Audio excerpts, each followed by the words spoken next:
Canon menu system can be quite extensive because there are so many different tabs and so many different menu options under each tab.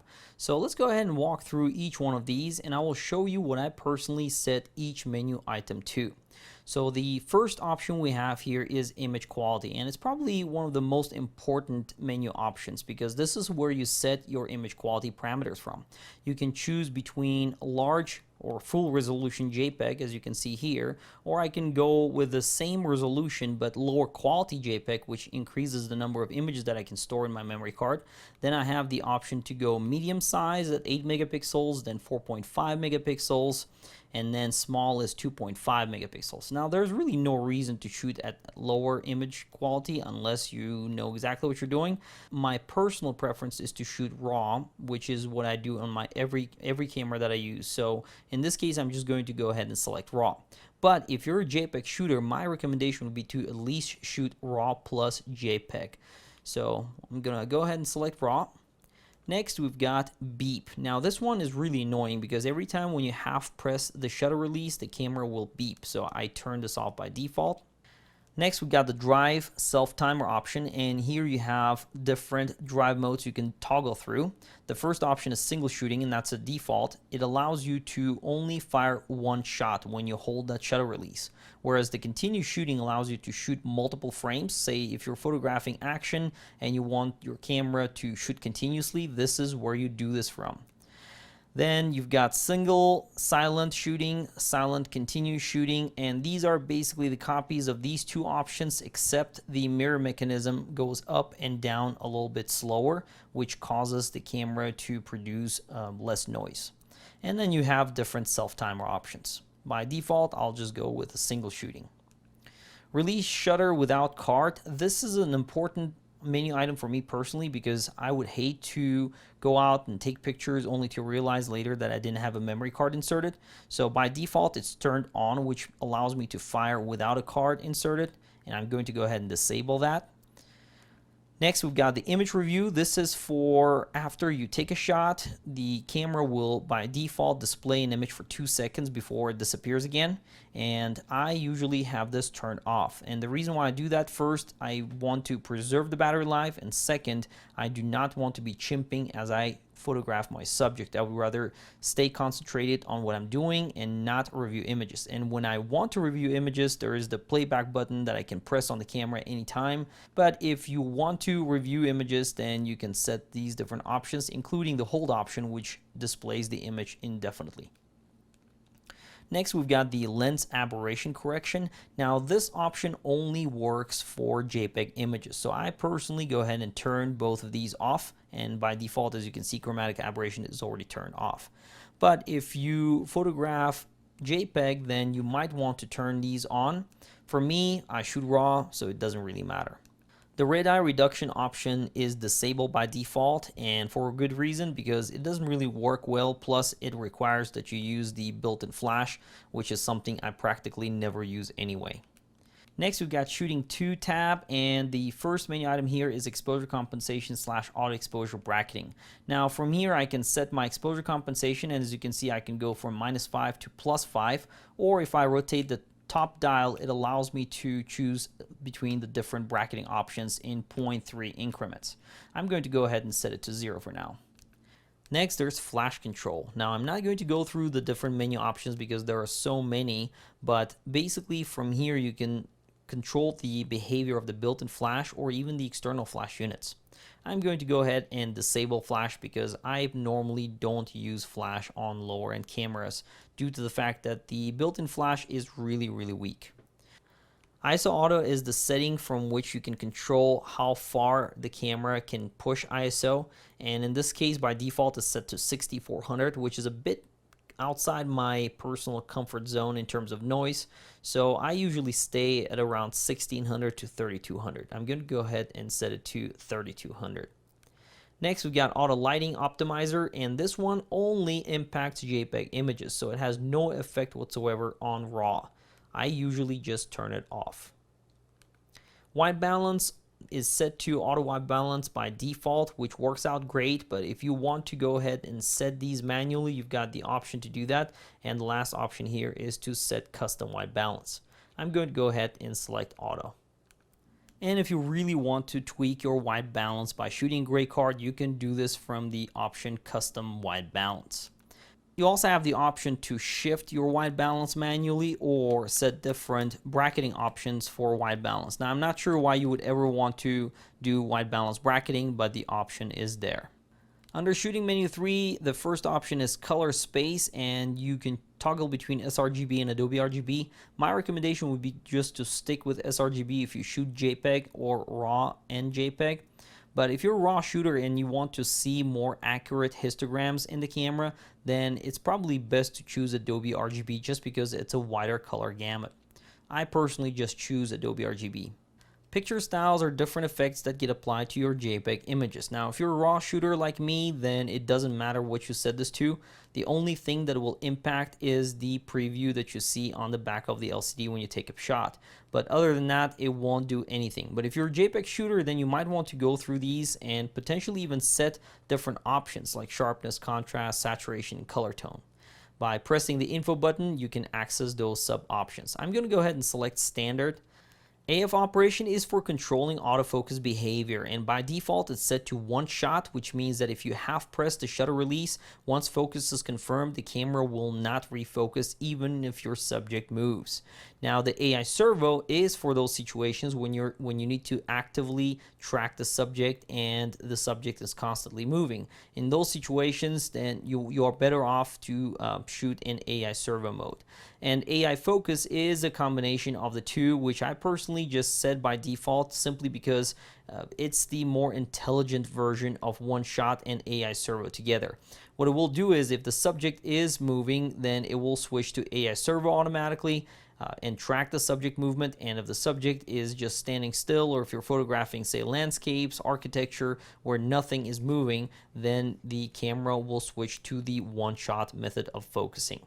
So by default, I'll just go with AI Focus AF.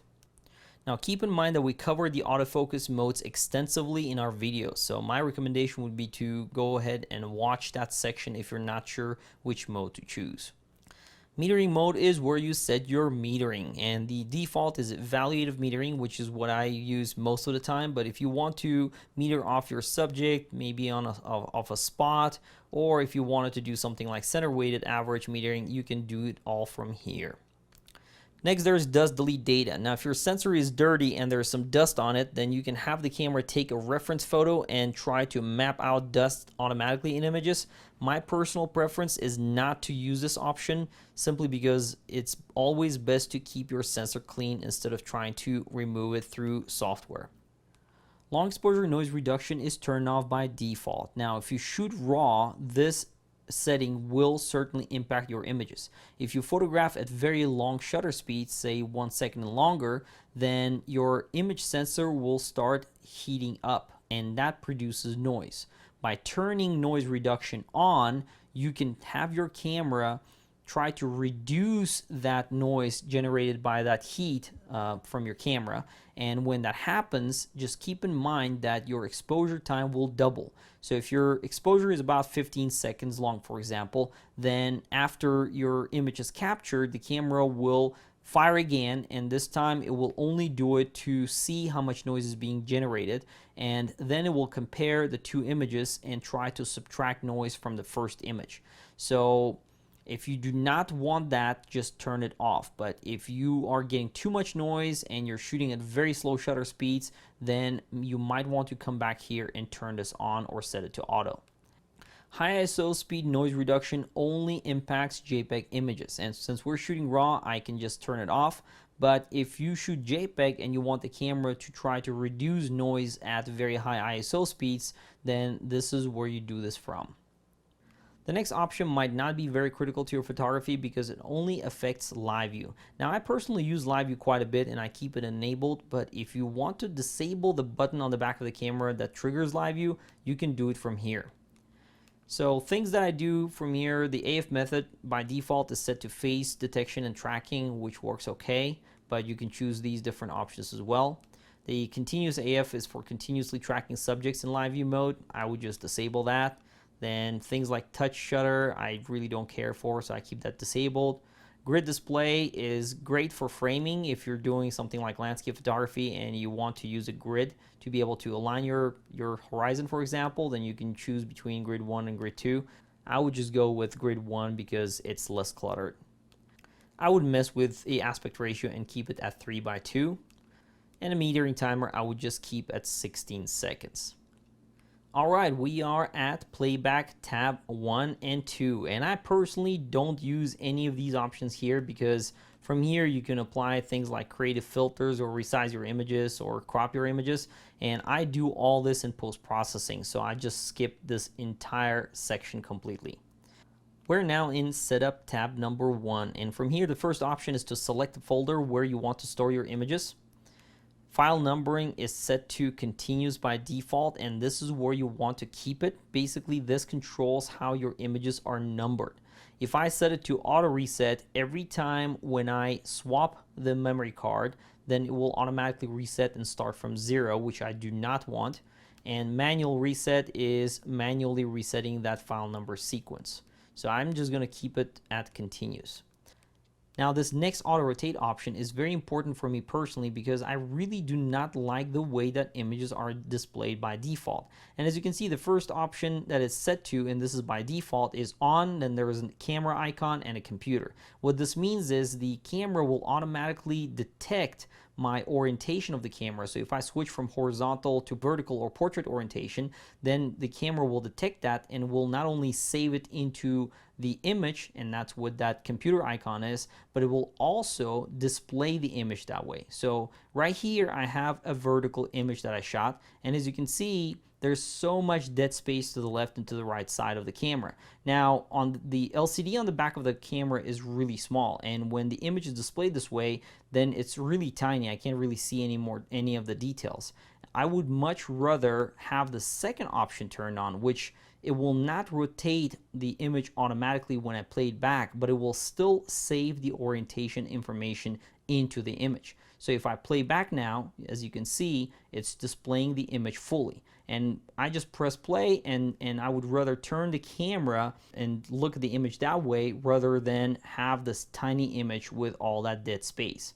Now, if you turn this off, this is dangerous because it will not save the orientation at all. So if you import your images into post-processing and none of that data is saved, you're going to have to go through one by one to try to find images that do not have that orientation information saved and then rotate them individually, which is really painful. So the second option works really great. Now the format card option is for formatting the memory card that you inserted into the camera. And this one you have to be very careful about because you will lose everything once you press that OK button. And you also have the option to do a low level format, which will take a while, but it will wipe out everything from that memory card.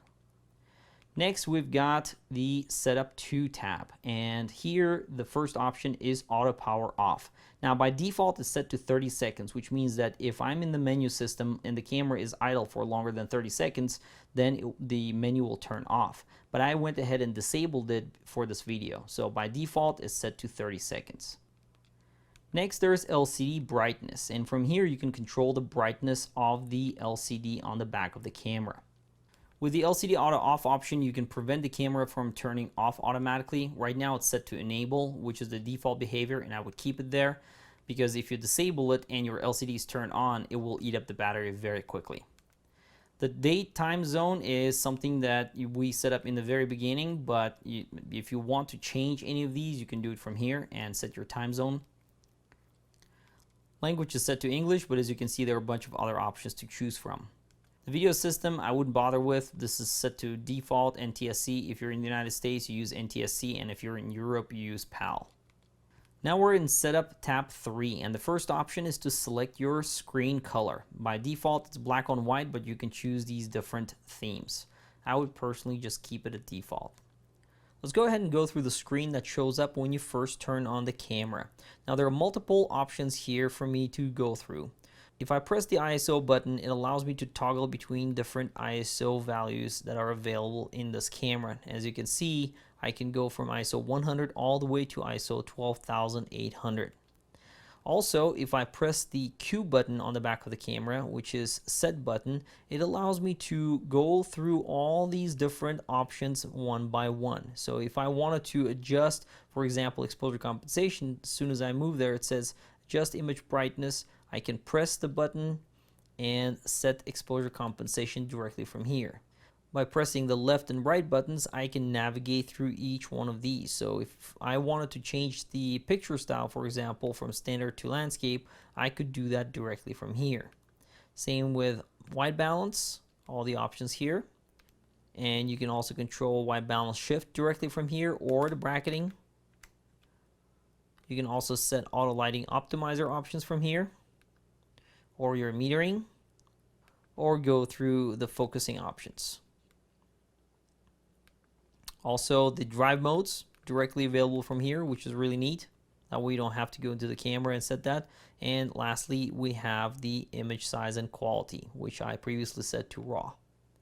Another neat thing is that you can actually change these options without going into them. So if I just rotate the top dial, as you can see, it allows me to pick different image sizes, and the same goes for all these different drive modes, which is really cool. So that's really it when it comes to setting up the screen. Let's go back to the menu. The feature guide can be really useful for beginners because it shows some information on each mode that you select on the top of the camera. So in this case, it's enabled by default. And it can be really helpful when you switch between different camera modes because it will tell you what each of these modes does, including these different scene modes. So I'll go ahead and switch back to aperture priority. That's what I use most of the time. From here we go to touch control, and you can set standard, sensitive, or disable. Now this camera comes with a touch sensitive LCD screen, which I personally don't like using, so I just disable it. But if you like that feature, then you can enable it from here and set it between standard and sensitive. The switch focus point in the start button menu allows you to switch the function of the two buttons on the back of the camera. So if I enable it, as you can see, it just switches between them. I'll just keep it at default. The sensor cleaning mode is for obviously cleaning the camera sensor. Now, if there's dust sitting on the sensor, this camera has the capability to create micro vibrations to try to shake off that dust. And you have the option to try to do this procedure every time when you turn on the camera or turn it off. Or you can manually perform that cleaning right now. Now, the last option to clean manually allows you to get physical access to the sensor. So the mirror will be raised up, the shutter will open, and you can manually clean the sensor. That's my preferred method of cleaning sensor when I cannot use any of these options or these options are not very effective. The last option is GPS device settings, and that's only if you have a GPS unit attached to the camera. And since I don't have one, it says that it's not connected. We're now at the very last setup tab, and the first option here is certification logo display. I'm not sure what this is used for, but it's probably the most useless feature in the camera. Custom functions has a bunch of different menu options, and some of these I personally would not mess with, including the exposure level increment. I would just keep it at 1/3 of a stop. Next, we've got ISO expansion, and I would just keep it at off, which is the default. Highlight tone priority supposedly improves highlight detail. Now, I personally keep it disabled, and that's the default behavior, because if you enable it, it will disable ISO 100, and it will also disable auto lighting optimizer if you have that turned on. So I wouldn't mess with this, just keep it disabled. Under autofocus drive, the first option is AF assist beam firing, and that's for controlling the AF assist light in front of the camera. If you're shooting in a low light environment and your subject is not receiving enough light for your autofocus to work, you can actually trigger that light to fire on your subject and illuminate the subject so that your autofocus system can continue to function. So I just keep it enabled, but if that light bothers you, you can disable it from here. The mirror lockup option is to reduce shake caused by the mirror inside the camera. Now, you do not want to turn this on for normal shooting, but if you shoot on a tripod and you do want to reduce the shake caused by in the mirror, you can set this to enable. Once you do that, you're going to have to squeeze the shutter once for the mirror to go up, and then you squeeze the second time, and that's when the picture will be taken and the mirror will come down. It works best with a remote, because if you're doing this with your hands, then you're most likely causing even more shake using your fingers. So just keep it disabled unless you want to enable this feature. Under Operation Others, we've got Shutter/AE Lock button, and that's basically the shutter release. You can set it to autofocus and auto exposure lock, or you have other options to choose from, like AE Lock/AF. I would just keep it at 0, which is AF/AE Lock. Here we can assign the set button on the back of the camera. By default, it's set to quick control screen, but you can toggle between all these different options, including ISO speed. The LCD display when power on is something I would actually set to previous display status, and the reason why is because by default when you turn on the camera it shows you the info screen, which eats up the battery, and I would rather preserve that. So if by setting it to previous display status and by pressing the info button on the back, I can have the LCD turn off completely, and that obviously saves battery life. From here, we've got copyright information where you can set your name or your copyright details, and that gets embedded into every single image. I would certainly recommend to do this. And from here, we can clear all the settings, so you have the option to clear all the camera settings and all the custom functions. The last option here is firmware, and it's showing me the firmware version, but if I wanted to upgrade firmware, I can access information here. It says memory card containing firmware is required to update. Just go to the Canon website and make sure that you're running the latest version of the firmware. The last one is My Menu Settings, and from here you can actually register menus so that they appear right here, and it will save you time and hassle. Instead of trying to go through and dig through some of these menu items, you can just create shortcuts right here. So I can go to My Menu Settings, register to my menu, and say I want to pick image quality. If I do that, I will say register image quality. I'll press OK. And if I go back, now you can see that I've got image quality right here. And ones that I really like are drive and things like, let's see, ISO auto. I will also add AF operation. So whatever you access the most, you can just go through these menus, pick what you like, and then once you register all that, it will go back right here. And as you can see, I just picked 4, and all of this is showing up right here.